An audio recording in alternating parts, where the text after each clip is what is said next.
cannabis is more than just a plant. It's a challenge, and many are falling short. You're often led to believe that it is either a remedy or a risk, a doorway to spirituality, or simply a means of escape, revered or reviled. Yet the reality is that none of these labels truly capture the essence of what this plant is. Cannabis does not conform to your perceptions. Instead, it magnifies whatever already exists within you. This is what makes it potentially perilous. In ancient cultures, cannabis was not merely a way to kill time. It served as a portal, a transformative instrument reserved for those ready to face their true selves without filters or distractions. Shamans, mystics, and seekers employed it to break down the ego rather than embellish it. However, today, the plant is ubiquitous, sold like sweets, smoked as a fleeting trend, and venerated as a lifestyle. What was once a sacred practice has devolved into mere habit, with the sacred transformed into a spectacle. This video isn't merely about whether cannabis is beneficial or detrimental. It delves into its impact on your spirit. Long before cannabis was rolled into joints or sold for profit, it was revered as a key used with care and respect by those aware of the door they were unlocking. In the earliest civilizations, it was never viewed as a leisure activity. It was considered a sacred instrument in harmony with spiritual rhythms, used solely within the context of ritual, fasting, meditation, and solitude. In ancient India, it was offered to Shiva, the god responsible for destruction and transformation, the one who shatters illusion to reveal truth. His followers, the sadhus, did not partake for enjoyment. They smoked in pursuit of dying to the ego. The chillum was not just an accessory, it was a sacrament. In Taoist alchemy, cannabis was mixed with other herbs to refine energy, foster inner stillness, and stimulate visionary dreams. It was not meant to dull the senses, but rather to awaken subtle perceptions. Ancient writings refer to it as a spirit ally, one capable of enhancing insight or disrupting the kui, depending on the user's inner harmony. For those who were unprepared, it was not regarded as a gift. It was an experiment. Sufi mystics utilized hashish during their rituals to dissolve the ego within the divine ambience. Yet, even among these seekers, the herb sparked debate. Rumi cautioned against intoxication that can resemble enlightenment while leaving the spirit untouched. The plant was cherished only when it facilitated the dissolution of the self, not its enhancement. It needed to be treated with the reverence of a sword. Misuse could harm the wielder. In Rastafarian culture, cannabis is referred to as ganja, the herb of wisdom and the healing of the nations. It's not solely for smoking. It's embedded in prayers and discussions, where words and smoke intertwine in a collective quest for truth. It serves as a conduit for connection, not as a means of escape. It is always integrated within the liturgy. In these sacred gatherings, cannabis is not consumed as a way to disengage from the world. Rather, it's utilized to rediscover the divine presence within it. Yet here, we find ourselves. In contemporary Western society, we have transformed this sacred ritual into a mere novelty. What once required intention now demands no effort at all. You can acquire weed at drive-thrus, spark up while texting, and scroll through trivial content while drifting in a synthetic calm. The plant itself remains unchanged, yet the context has shifted dramatically. Without ritual, cannabis loses its direction. When the ceremonial aspect fades, it reduces to mere sensation. And sensation lacking purpose turns into mere indulgence. The true risk lies not in the plant itself, but in how we now interact with what was once deemed sacred, as if it were mere entertainment. Cannabis doesn't provide consistency, it offers amplification. If you are centered, it enhances that sense. If you are disoriented, it enlarges the confusion. Many people fail to realize they are entering a sacred space with soiled feet, only to perceive shadows. There are profound insights about cannabis we've explored within Hermetic, Gnostic, and mystical traditions that can't be fully discussed here. However, they are included in our Insights Academy newsletter, linked in the description for those interested. Sign up to receive exclusive content and, for a short time, a complimentary copy of the Kybalion. The reality is that the plant itself doesn't choose your path. Instead, it acts as a mirror, one that shows everything about you, your fears, your unresolved grief, your silent inquiries. These are all reflected back at you. It doesn't measure your energy, rather, it focuses on your intent. This is why in many traditions, the real preparation was the ritual itself, fasting, chanting, maintaining silence, and cleansing prior to that first puff. This isn't rooted in superstition. These traditions recognize that a calm mind is essential before it can be expanded. When treated with respect, cannabis transcends being just a substance. It transforms into a gateway. However, this gateway opens in both directions. It can usher in light, but also shadows. The most perilous misconception is the belief that one can face both without proper preparation. Many individuals report feeling anxious, paranoid, or as if they're being observed when consuming cannabis.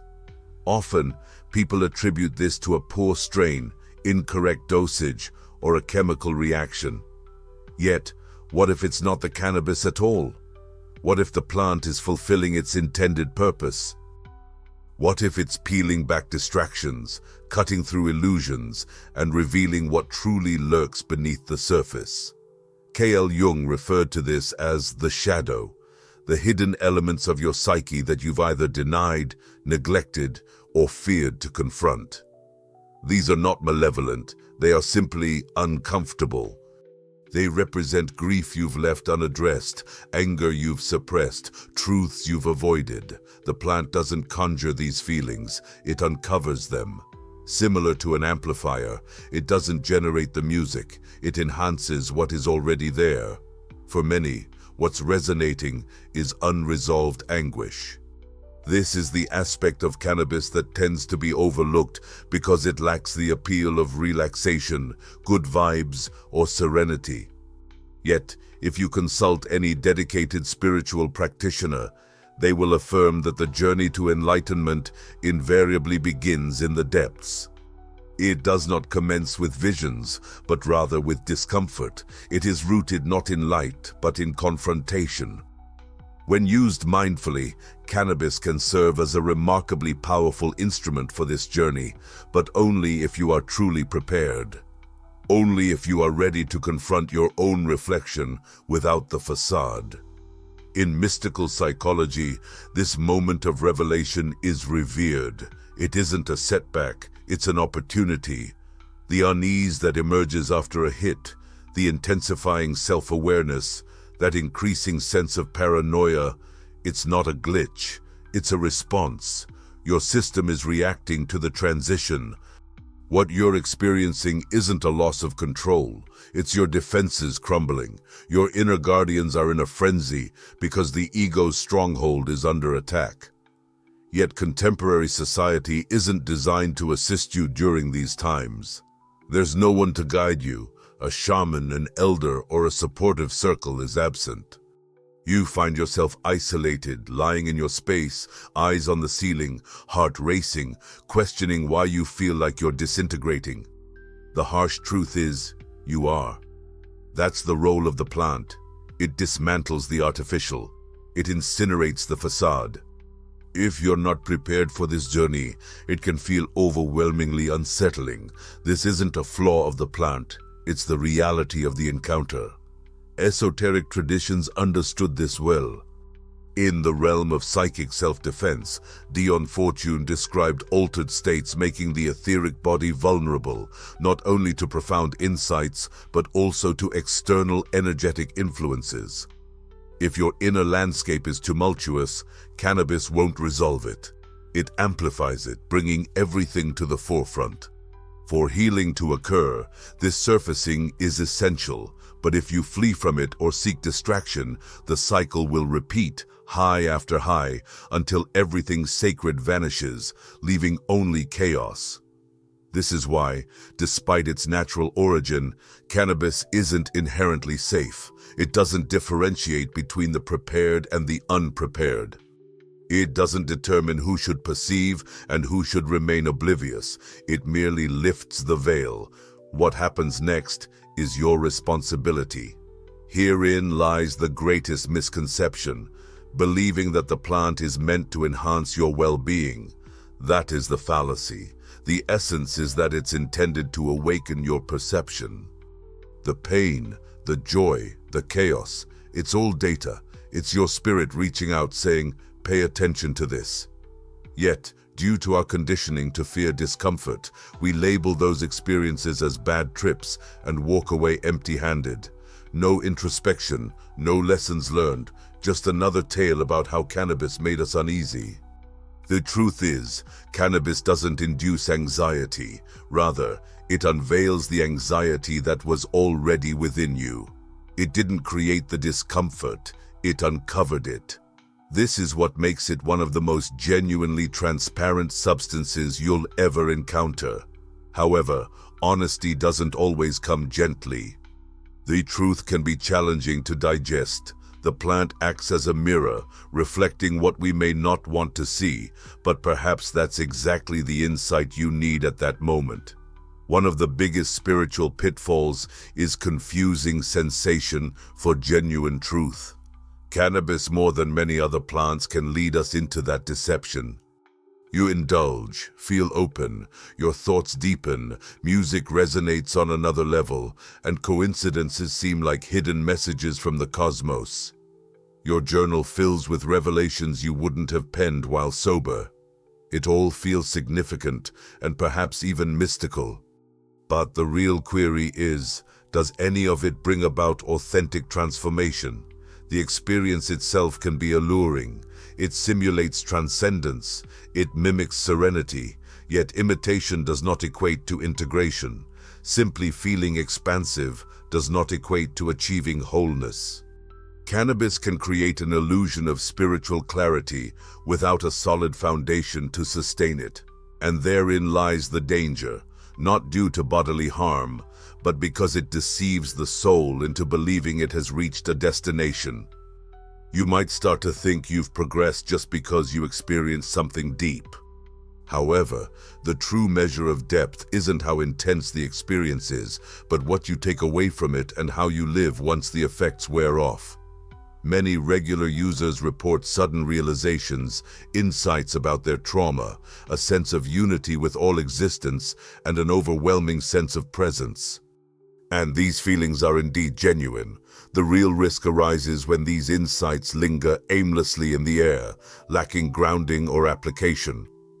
They morph into what esoteric instructors refer to as spiritual inflation, a bloating of the ego cloaked in the guise of transformation, devoid of the necessary effort to sustain it.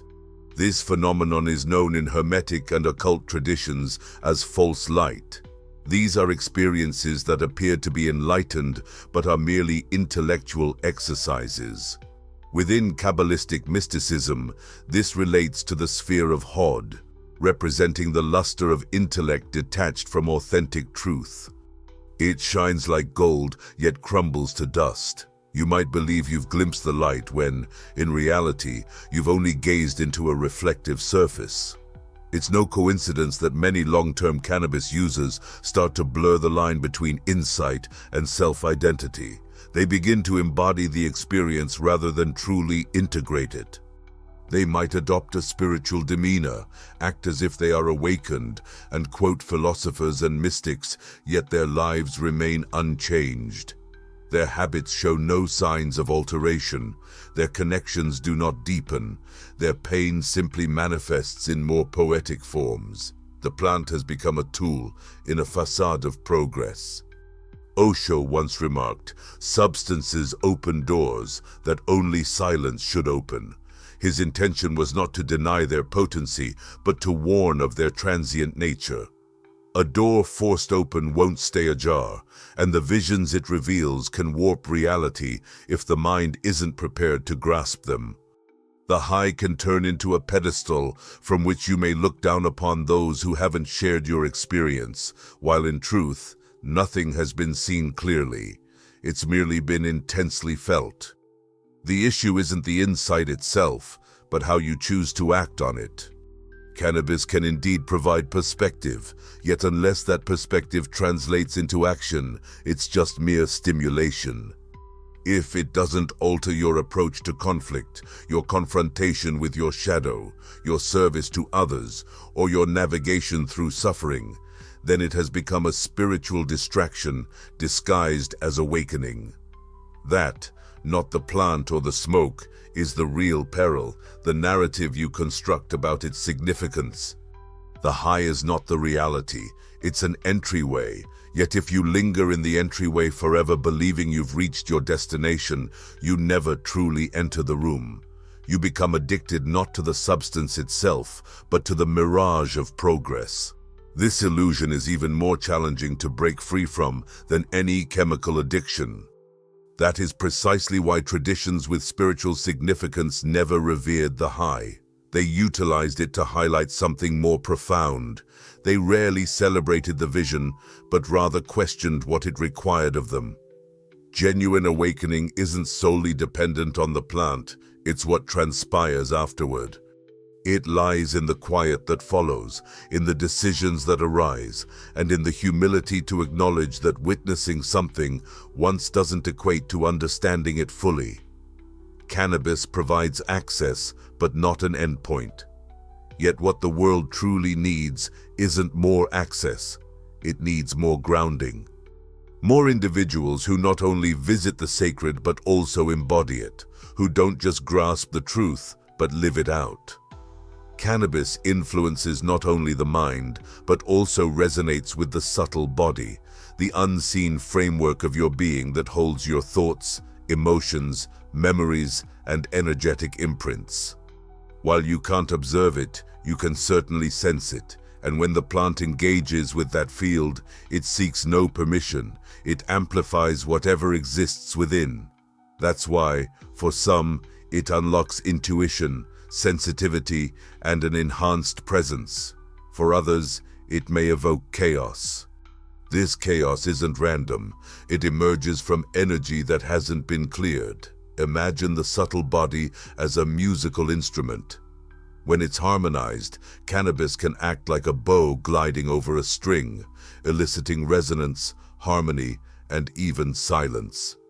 However, if that instrument is dusty, out of harmony, or misaligned, all the plant does is amplify the dissonance.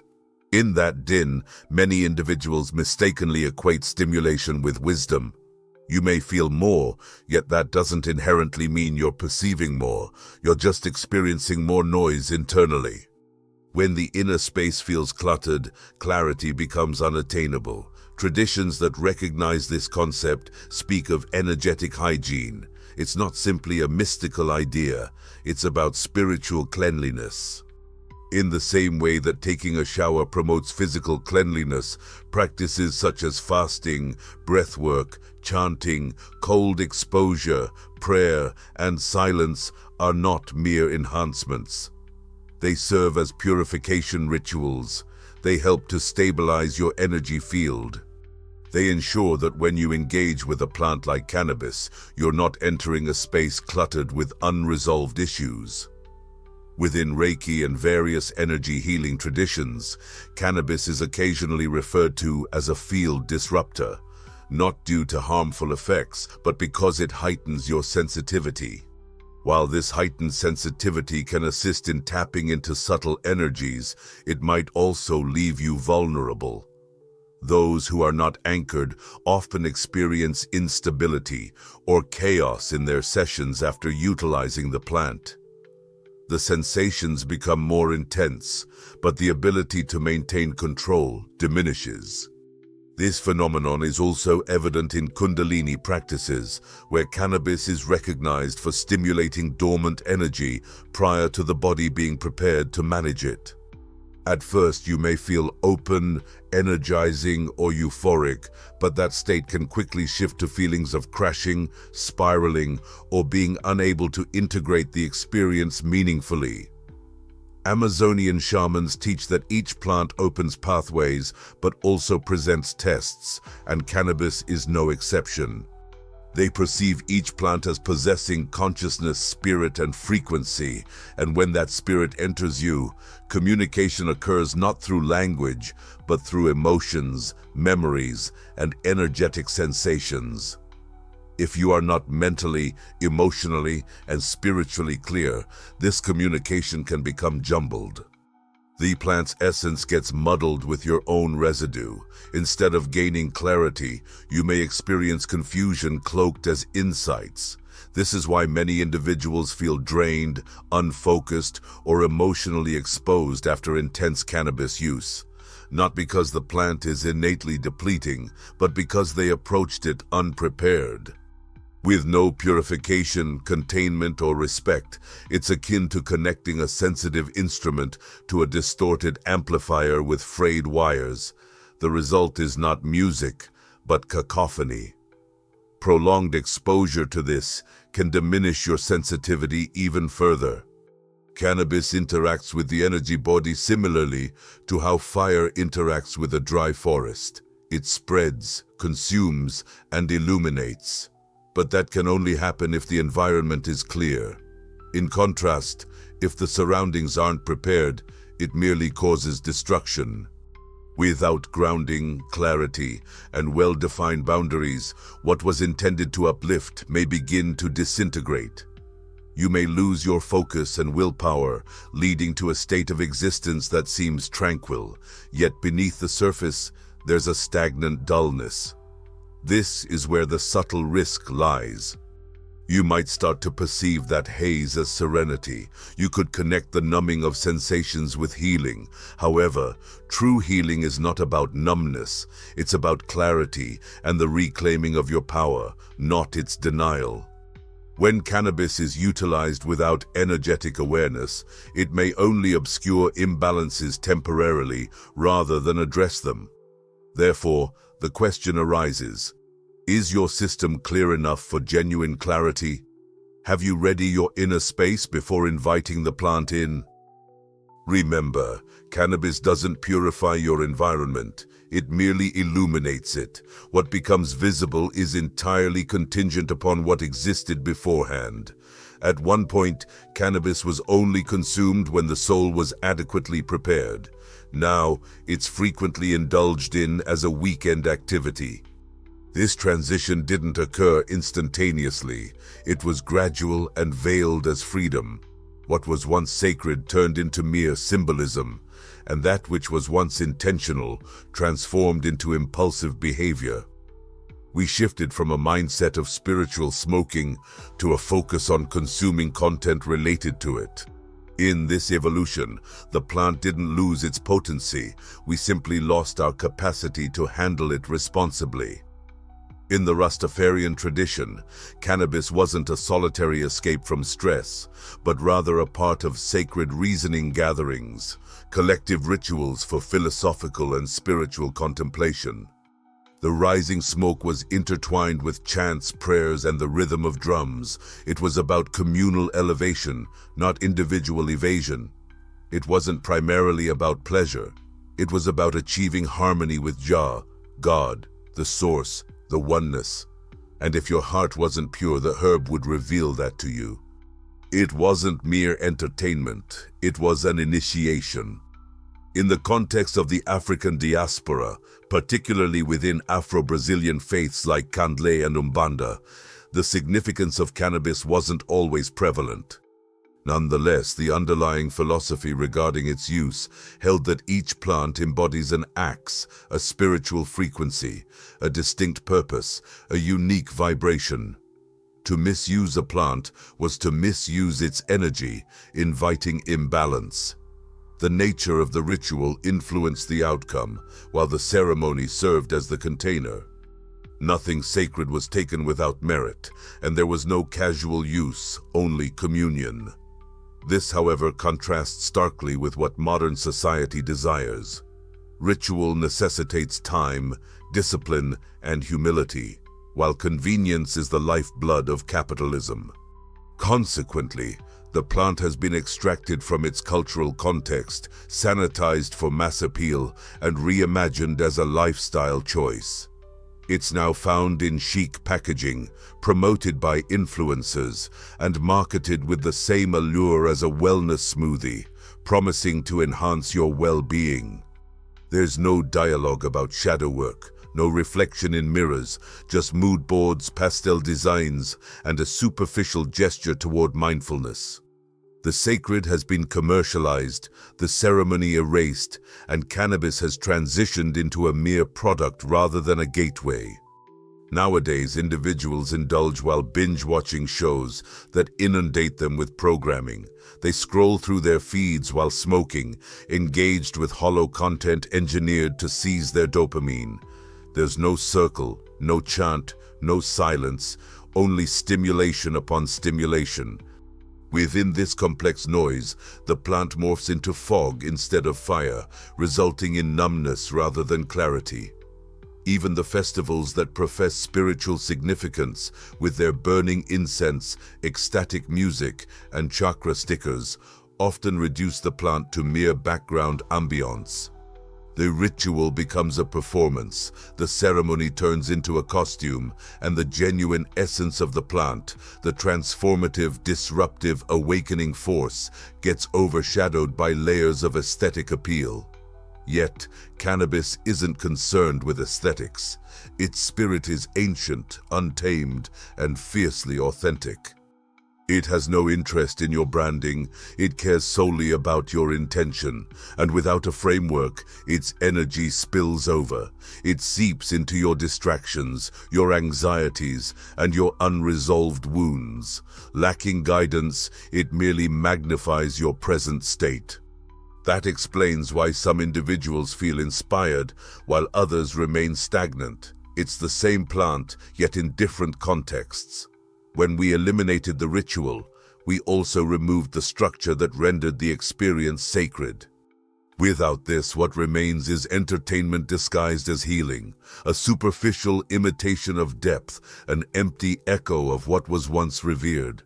The plant itself hasn't altered.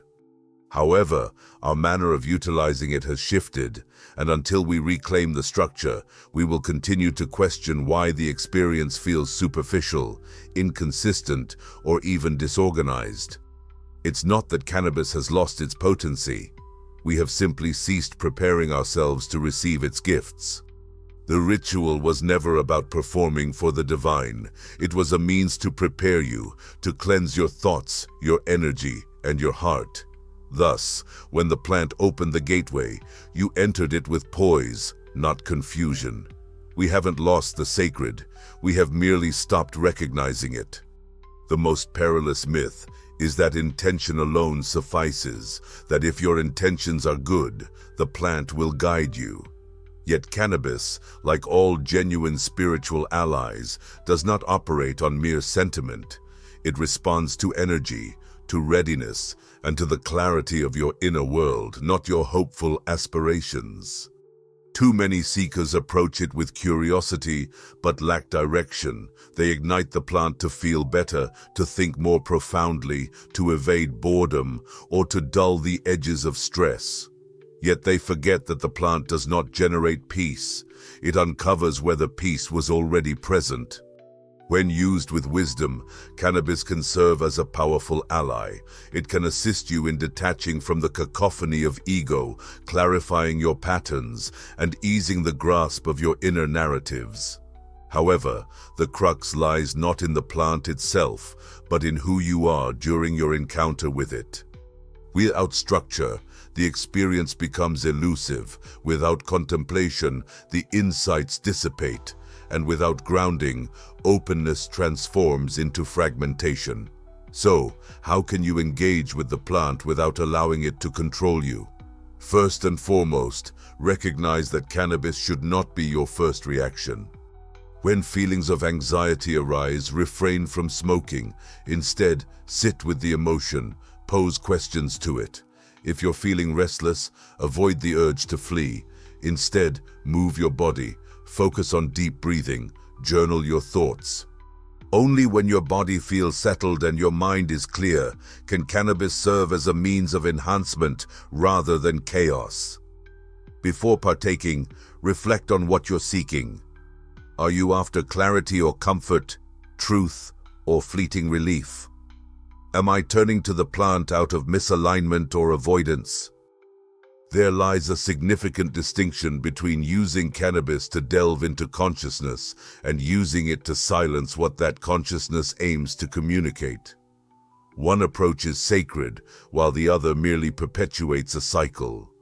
The most enlightened traditions never depended solely on cannabis. It was always a part of a broader spiritual ecosystem. Fasting, silence, chanting, prayer, breathwork, and purification rituals. These practices weren't superfluous. Rather, they embodied spiritual maintenance. They prepared the participant, cleared mental clutter, and attuned the nervous system, enabling the plant's work to take depth. Grounding practices are crucial. Smoke in solitude, sit upon the earth, turn off your phone, mute unnecessary background noise. Allow the plant to lead you inward instead of outward. Document your insights, reflect, integrate your discoveries into how you move, speak, and love. True transformation occurs not in what you perceive, but in how you act upon those perceptions. Cannabis, when not integrated, becomes mere spiritual entertainment. You may find yourself chasing the sensation rather than doing the inner work. It starts to define your identity, leading you to associate your depth with the plant as though wisdom is inaccessible without it. This marks the onset of dependency, not chemically, but existentially. You may forget that the plant is simply a mirror. The true depth always existed within you, and cannabis merely aids in bringing it into view. The genuine journey begins when you can reach that state independently, without relying on external stimuli. You aren't intended to remain in a perpetual high. Your purpose is to bring the insights gained back into your everyday existence. The enlightenment itself isn't the ultimate goal. The real transformation lies in its application. Can you exhibit kindness without the need for euphoric sensations? Can you maintain presence without chemical assistance? Can you navigate through conflict, boredom, or routine while still staying aware? This is how you can engage with the plant without losing your identity, ensuring it doesn't become your cornerstone of meaning. While the plant can open pathways for you, only you can traverse them. If you're stagnant, you're merely going around in circles, gaining sensations yet learning nothing of substance. What you require is not more highs. It's greater authenticity. This authenticity might not always be comfortable, but it remains genuine. It's the honesty that eliminates the shimmering illusions and poses the crucial question, is this aiding my growth or just enabling my escape? Across varied cultures, lineages, and historical periods, cannabis was never intended for solitary use. Its spiritual applications have nearly always taken place in community settings. This isn't due to an inability to reach altered states alone. Rather, it reflects the understanding of the plant's essence. Without a supportive environment, power can become erratic. And in the absence of community, insight can morph into distortion. While the plant might open you to possibilities, it's the collective that provides the grounding. Within Rastafari practices, cannabis isn't treated casually. It's incorporated into reasoning sessions, where the herb is shared with great respect, alongside scriptures, discussions, chants, and the conscious pursuit of divine understanding. It transcends merely getting high. It's about achieving alignment. Each word is shared with significance and silence is honored. In this context, every individual becomes both a student and a teacher. The herb circulates clockwise, symbolic of time, energy, and the sacred life cycle. In this communal space, cannabis does not take the spotlight. It serves as a bridge. This principle also resonates within certain indigenous traditions. In the cultures of the Amazon and Central Africa, although cannabis may not take center stage like ayahuasca or tobacco, the underlying principles remain similar. The use of substances that shift perception is reserved for moments when the group dynamics, the ceremonial aspects, and the intentions are firmly established. The journey is not solely an individual experience, it encompasses the collective energy of the gathering. The music, the prayers, the flames, the presence of elders, and the unseen spirits observing from the sidelines all play a vital role. You are never alone in your exploration. Even with your eyes shut, the community surrounds and supports you. The focus is not merely what the plant reveals to you, it is also about how others help you make sense of these insights once you return. Now, let's contrast that with the contemporary experience. Picture having a joint in one hand and a phone in the other. No grounding, no preparatory rituals, no plan to process the experience. It becomes nothing more than stimuli amid isolation. What should be a sacred moment transforms into yet another session of disconnection. This is where the downward spiral initiates, as being emotionally exposed without support leads to fragmented insights that remain unintegrated. You may mistakenly believe you have accessed something deeply meaningful, but without a witness, a reflective counterpart, or a way to calibrate these realizations, it devolves into a personal belief system made up of half-formed ideas and fragmented insights, where solitude is confused with enlightenment. In contrast, within a genuine ceremonial circle, an entirely different dynamic unfolds. You are acknowledged, you are seen, and you are reminded that your experiences contribute to a broader understanding. What you undergo has value not solely for you, but for the entire community. You become accountable for what the plant reveals to you, as it doesn't merely provide, it challenges you. It poses questions. What will you do with this vision? Will your life take a different path? Will you be of service? Will you nurture? Within these sacred circles, there's limited space for the ego to perform its act. You can't feign enlightenment when someone else in the gathering sees through your pretense. True transformation cannot be claimed without an expectation of accountability. In the context of the ceremony, there is nowhere to conceal oneself. This is precisely why it proves effective. It's not about how the plant influences your feelings. It's all about how the experience is perceived. The circle acts as a safeguard against illusion becoming dogma. When you're by yourself, there's no opposition, no challenge, and everything seems authentically true. Yet not every sensation you encounter is reality. Not every notion that arises during a high is divine. Some are merely projections, some are distortions, others are just mental chatter cloaked in spiritual guise. The circle assists you in distinguishing the genuine from the noise. It allows you to assess your visions against the backdrop of shared reality. Even in urban environments, sacred spaces can be established. Gather a few friends, light some candles, turn off your phones. Clearly state an intention. Share a moment of silence before and after. Commit to reflection, to holding space, to going beyond mere tripping, to truly transforming. You don't require a jungle or a temple to do it properly. What you need is respect. You require a ritual. You need community. Without these, cannabis drifts like incense in a breezy room, beautiful yet aimless. The plant yearns for structure because its essence is potent, and like any force, it amplifies whatever it encounters. In a group setting, it can enhance clarity, healing, and vision. Alone and unanchored, it can intensify confusion, illusion, or ego.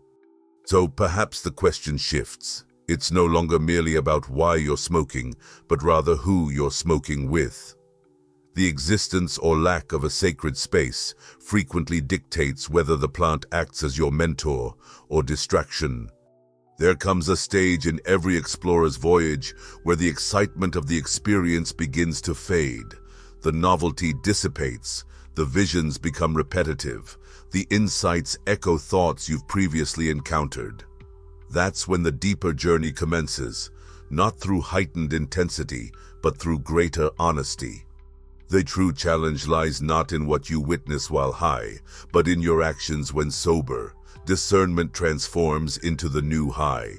It's not about stimulation, but clarity, not euphoria, but alignment. Cannabis can unlock doors, that's never been in dispute. Yet, opening doors is the easy part. Are you prepared to confront challenging questions regarding your motivations, your anticipations, and your recurring behaviors? Are you willing to put the plant aside when it serves no further purpose for your development? This may be the most difficult challenge of all, resisting the urge to use the plant when it's unnecessary. To understand that the true wisdom lies not within the leaf, but in how the leaf aids you in recalling your own inner wisdom. Cannabis is not the journey, it is merely a compass. It can indicate direction and provide guidance, but it cannot walk the path for you, nor can it bear your weight. The plant may offer a reflection, but reflections do not create. They merely mirror. They do not act. You are the one who takes action. If the reflection becomes your focal point, you risk losing sight of the purpose it originally served. This is a stage that many fail to reach. They become fixated on the sensation, captivated by the poetry. However, the mystics, the seekers, those who genuinely traverse the path push beyond that. They learn to cherish the silence that follows the high. They become attuned to messages that are not wrapped in feelings of euphoria. They cultivate the ability to sit with discomfort and explore the lessons it brings. The aim is not to remain high. The true aim is to remain awakened.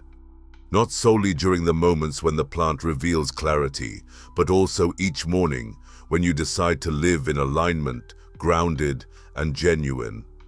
This embodies authentic spiritual practice.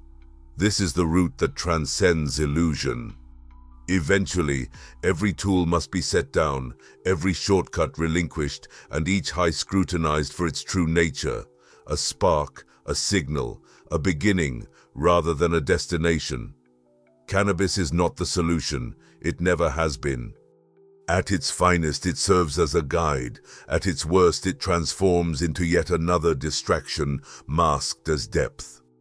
If you are truly listening, you will discern when it is time to cease pursuing the smoke and begin igniting the fire within yourself. The most profound lesson that cannabis can impart is the realization that you never required it in the first place. Not because it lacks value, but because its true power was always intended to reflect something dormant within you, something waiting to be awakened. Are you prepared to confront uncomfortable inquiries about your motives, your anticipations, your habits? Are you ready to set the plant aside when it ceases to foster your development? That may very well be the toughest challenge of all, resisting the urge to use the plant when it's not necessary. Do understand that the real insight was never in the leaf itself, but in how the leaf aided you in rediscovering your own wisdom. Cannabis isn't a path in itself. It functions as a compass. It can indicate direction, but it cannot traverse the journey for you. Similarly, it cannot carry you along the way.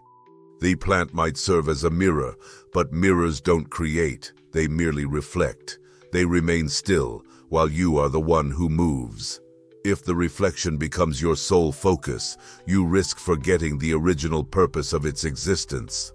This is a stage many do not reach. They get caught up in the sensation, the poetry. In contrast, the mystics, the seekers, the true pathwalkers go deeper. They cultivate trust in the silence that follows the high.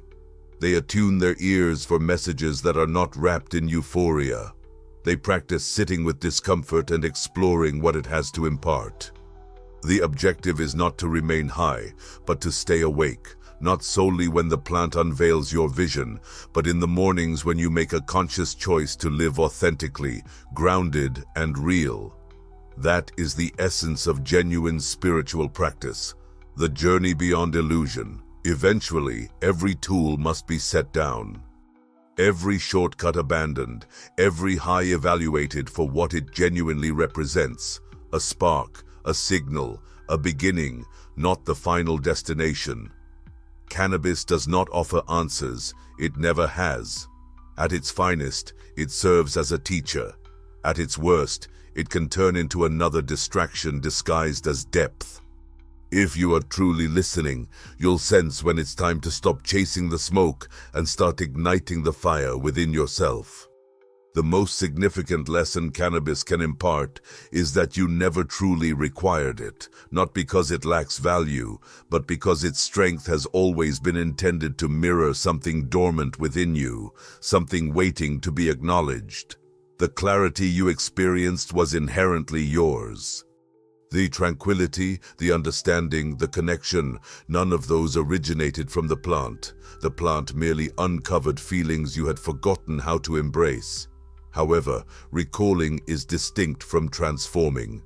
The real journey starts with your actions following what you've witnessed.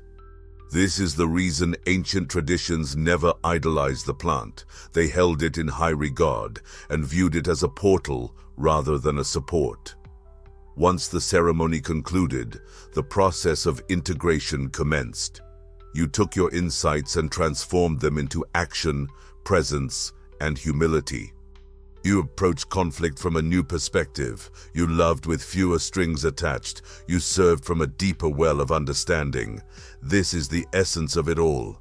What value does vision hold if it doesn't lead to a change in your life? What benefit is insight if it remains unutilized in the chaos, the monotony, and the challenges of your real existence? It's effortless to feel spiritual amidst haze and silence, yet much more challenging in situations like traffic jams, heartbreak, or the monotonous grind of the everyday.